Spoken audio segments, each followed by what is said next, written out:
Bonjour tout cher mortel, c'est Drangbar, on se retrouve pour quelques nouveautés manga. Ouais, je me suis un petit peu lâché, hein. Comparé à d'habitude, c'est pas grand chose.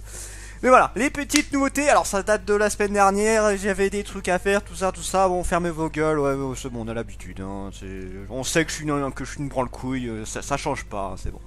Alors, on attaque avec Trinity Seven, enfin, putain, depuis le temps que j'attendais la suite de Trinity Seven. D'ailleurs, ça m'a fait bizarre de relire parce que j'étais en mode, ah oui, c'est vrai qu'il s'est passé ça. Ah oui, qu'il s'est passé ça. Ah oui, ça fait un bail. Je sais même plus depuis quand le 14e tome est sorti.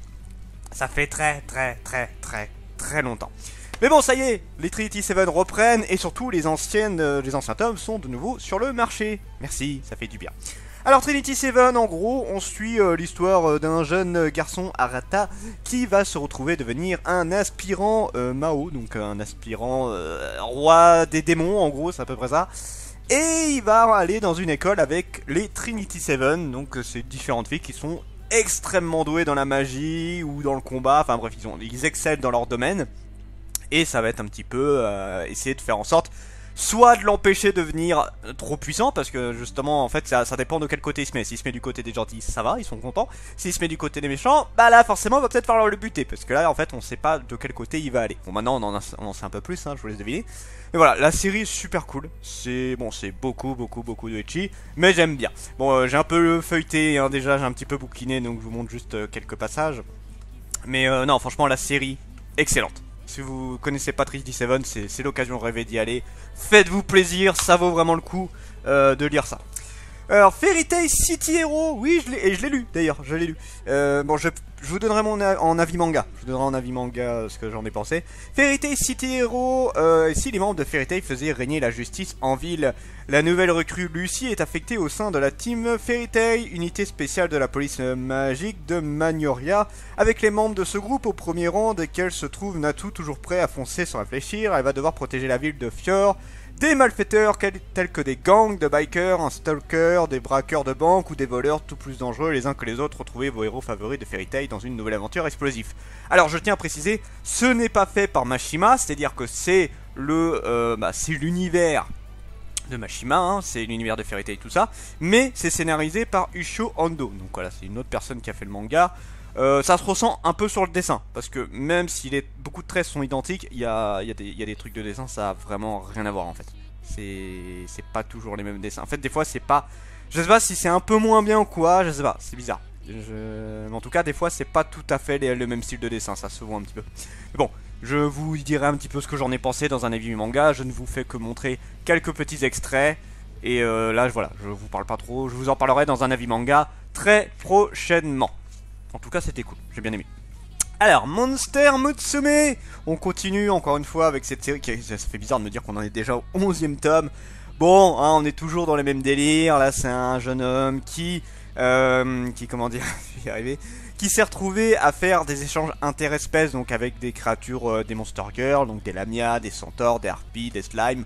Il va en retrouver plusieurs, il va devoir s'occuper d'elles, et bien évidemment ils ont chacun leur petit truc, soit elles sont trop puissantes, soit elles ont des grains de folie assez particuliers, soit il y a quelque chose en particulier par rapport à sa race qu'il va devoir gérer. Bref, le mec il va se retrouver dans un harem de Monster Girl.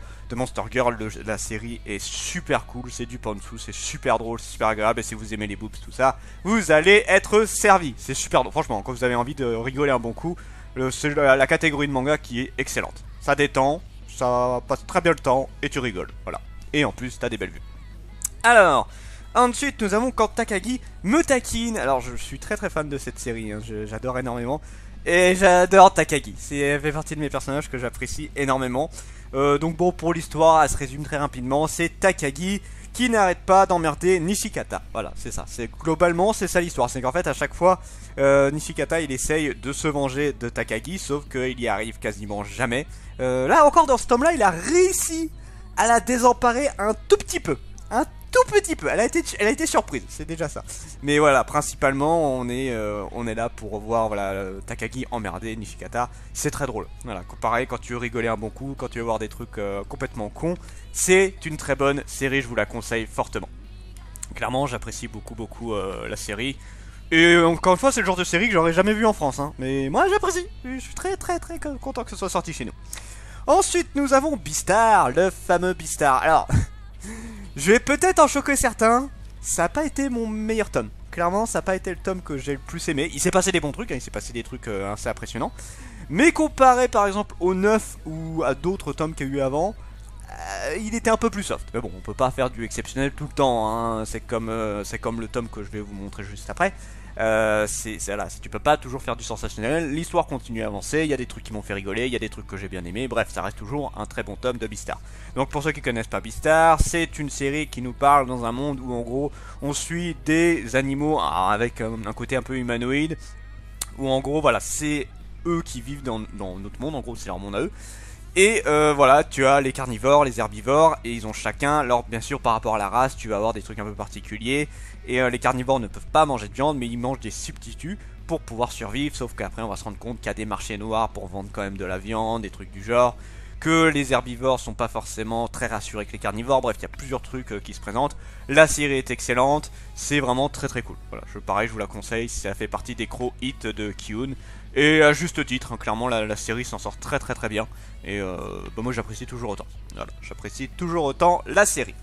Ensuite nous avons Valkyrie Apocalypse, pareil une série que je vous ai conseillé moult fois et que je vous reconseille encore une fois. Allez-y bordel de Dieu, cette série c'est une putain de tuerie sa mère. Regardez-le, vraiment ça vaut le coup. Alors la série nous parle en gros des dieux qui se réunissent tous les 1000 ans pour faire un truc, c'est se dire est-ce qu'on laisse vivre les humains ou pas. Là ils en ont marre, ils sont en mode ah, les humains ils polluent, ils croient plus en nous, ils foutent le bordel H24, allez c'est bon. On en a marre, on les élimine. Alors, au moment où ils allaient mettre le marteau pour dire votez, c'est bon, on élimine les humains, les Valkyries sont arrivés et ils ont dit oh là là, vous voulez tuer les humains comme ça? Vous voulez pas faire avec le Ragnarok? Le Ragnarok en gros c'est les meilleurs dieux qui s'affrontent contre les meilleurs humains, et si les humains arrivent à battre les dieux, bien ils permettent à l'humanité de rester en vie pour au moins 1000 ans de plus. Voilà, donc au début ils étaient pas trop d'accord, les dieux ils se disent pourquoi on va se battre contre des humains, c'est des merdes. Et du coup la Valkyrie les a un petit peu titillés en disant ah bah excusez-moi, hein, je pensais que vous étiez des dieux, moi je pensais que vous aviez envie de montrer ce que vous savez faire, mais allez-y faites ce que vous voulez. Les dieux l'ont très mal pris, ils ont fait ok allez Ragnarok, et c'est parti. Là on a eu plusieurs, déjà on a eu, là je crois que c'est le troisième combat si je dis pas de conneries, le troisième combat ouais. Là en ce moment c'est Poséidon, on a eu Zeus, on a eu Thor, il y en aura d'autres deux qui sont prévus, on a Hadès. Non, Anubis, pardon, on a Anubis qui est prévu, j'attends Anubis avec impatience. On a des personnages comme Jacques l'Éventreur qui vont arriver du côté des humains, bref, il y a plein de bons trucs. Et là, c'est pareil, c'est le tome 4, j'ai bien aimé, mais quand tu compares au troisième tome où il s'est passé un truc de malade mental, bah le quatrième tome il fait un peu tâche à côté, parce que c'était tellement exceptionnel et tellement hallucinant ce qu'il y a eu dans le troisième tome, que là, bah t'es en mode, alors c'est sympa, mais c'est très mou là d'un coup. Non, il s'est passé des choses. Franchement, il s'est passé des choses, mais disons que là, c'est le commencement du combat entre Poséidon et j'ai perdu le nom de l'autre gars. Désolé, je l'ai perdu. Mais voilà, là, c'est un nouveau combat entre un humain et un dieu, et je pense que ça promet quand même des choses assez intéressantes. Voilà, mais la série reste toujours exceptionnelle. Hein. Un manga qui fait des combats entre les dieux et les humains, franchement, c'est juste génialissime. Ça change de ce qu'on a l'habitude de voir, et franchement, ça vaut le coup d'œil. Gate, on en est déjà au 14e tome. Pareil, la série, j'ai pas la moindre idée jusqu'où elle va. Je sais pas jusqu'où elle va aller parce que ça peut durer longtemps. Là, on a dépassé l'animé depuis un moment. Hein. Ça fait un bail que l'animé a été dépassé. Moi, ça me fait toujours plaisir. On a vu beaucoup de personnages en plus. Et on a eu beaucoup de choses en plus. Là, ça va très loin au niveau de la guerre. Alors, pour l'histoire, c'est... comment dire, je vais y arriver, oui. C'est une porte qui a été ouverte en plein milieu du Japon. Et des monstres et des chevaliers sont arrivés, ils ont commencé à attaquer tout le monde. L'armée est arrivée, a réussi à les maîtriser. Ils sont allés de l'autre côté de la porte, ils se sont retrouvés dans un monde fantastique. Avec des dragons, des trolls, des humains quand même, hein, qui dirigent une bonne partie de l'endroit. De la magie, bref, un monde totalement fantastique. La porte reste ouverte, hein, ils peuvent traverser quand ils en ont envie. Et ils vont aller explorer cet endroit qui est plein de nouveautés et surtout plein de richesses. Parce qu'il y a du pétrole qui n'est pas exploité, il y a du gaz qui n'est pas exploité, bref, toutes les ressources naturelles que nous on a besoin, eux ne les utilisent pas, et du coup c'est une richesse hallucinante pour le Japon. Donc forcément il y a d'autres pays qui vont vouloir s'emparer de cette porte. Voilà, ça va être un petit peu un gros bordel, mais c'est une super belle série. Franchement, si vous aimez le fantastique, l'heroic fantasy, c'est génialissime, ça vaut vraiment le coup d'œil à voir absolument. C'est une super bonne série. Remonster, pareil, cette série... Alors, c'est une série qui est un peu frustrante parce que c'est une série qui arrive tous les 8 mois. Et là, avec ce qu'il y a eu ces derniers temps, ça paraissait d'être repoussé, tout ça. Déjà, le quatrième tome, on l'a attendu genre 4 mois de plus, si je dis pas de bêtises. Enfin bref, c'est une horreur à attendre à chaque fois. Mais, en tout cas, la série vaut largement le coup. Et là, encore une fois, il s'est passé plein de choses. En gros, c'est un humain qui était extrêmement puissant, qui avait la capacité de tout ce qu'il dévorait, il pouvait s'en servir. C'est-à-dire s'il mangeait une pierre de feu, il va pouvoir utiliser des flammes. S'il bouffe une créature qui a du venin, il va obtenir un pouvoir lié au venin. Bref, c'est extrêmement pratique. Il était extrêmement puissant, sauf qu'il s'est fait tuer et il est revenu à la vie en tant que gobelin. Il va évoluer dans ce monde qui, on le sait, les gobelins, c'est clairement la créature de base, la créature pas forcément très balèze, toute seule en tout cas, à plusieurs qui sont beaucoup plus forts. Et il va évoluer puisque les gobelins ont plusieurs branches d'évolution, les hobgoblins, les ogres, les liges, vous avez un petit peu plusieurs branches selon ce que le gobelin va faire et ça va lui donner diverses évolutions.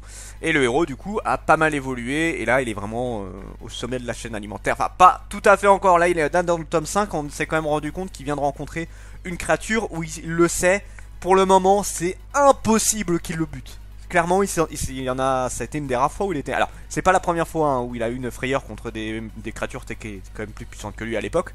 Là, vraiment, sauf que c'est la première fois où il s'est rendu compte que ces créatures-là, il avait zéro chance. C'était assez intéressant à voir en vrai. Donc voilà, Monster, une super bonne série, vraiment bien détaillée, beaucoup de choses. Bon, il faut aimer lire à fond parce que là, il détaille vraiment tout ce qui se passe. Tout ce qui se passe, c'est détaillé, mais je trouve ça génial. Je trouve ça vraiment super bien. La série, elle vaut vraiment le coup d'œil à regarder. Voilà, c'est une très bonne série. Et je terminerai avec le coffret de Spice & Wolf. Je vous le montre, il est super beau. Il est super beau ce petit coffret. Alors, pour vous expliquer rapidement, alors c'est une série que j'ai jamais pu acheter en soi parce que quand c'est sorti, j'avais pas encore les premiers tomes. Enfin si, j'ai quelques tomes, mais je pense que je les donnerai à des gens parce que là, c'est un peu le bordel. Mais là, enfin, ça me permet de pouvoir découvrir cette série. Donc là on a jusqu'au 8ème tome. Il y a encore 2 coffrets qui doivent arriver. C'est une série qui est en 15 tomes. Donc voilà, pour l'histoire, je vous montre un peu les couvertures. Pour l'histoire de base, en gros, c'est un marchand qui se fait ses petites affaires hein, tranquillement. Et à un moment donné, il va tomber sur une louve qui est une divinité des cultures, si je dis pas de bêtises. Et il va essayer de l'aider pour la renvoyer dans le Grand Nord, là où il y aurait d'autres membres de son espèce. Et voilà, ça va être une petite... Alors c'est une petite aventure de fantastique. Alors il y a quand même des trucs qui se passent parce que déjà, quand les gens vont se rendre compte que cette créature existe, bien évidemment ils vont essayer de vouloir l'attraper, ce genre de truc là. L'église va vouloir s'en débarrasser. Lui il est en mode, je veux essayer de faire juste mes petites affaires, tout ça. Ils vont se lier d'amitié. Et là ça commence à aller un peu plus dans le... Bah voilà, il commence à tomber amoureux, tout ça. Mais c'est une super belle série. C'est vraiment, déjà je trouve les couvertures sublimes, les dessins, tout ça c'est super beau. Alors je vous dis, c'est pas totalement action, c'est quand même il y a beaucoup de marchandage, il y a beaucoup le côté commerce. Donc voilà, mais enfin si c'est quand même, moi c'est quelque chose de très intéressant, hein. J'adore ce principe-là, j'adore le côté histoire, commerce, tout ça. Franchement la série je la trouve juste géniale. Donc le premier tome, enfin le premier coffret, l'avantage c'est qu'il y a un tome qui est offert dedans. Là par contre on va dans des coffrets qui sont au prix fort. Donc là les 4 tomes, mais en tout cas voilà, ça j'achète pas tout d'un coup, j'achète au fur et à mesure quand les tomes sortent. Donc je suis assez content. Je suis assez content de ce qu'il y a avec ça. C'est un bon coffret, c'est un très bon coffret. Donc voilà, c'était toutes les nouveautés du jour, même si ça date un petit peu, hein, je l'ai déjà dit. C'était Drangmar et je vous dis à la prochaine, chers mortels.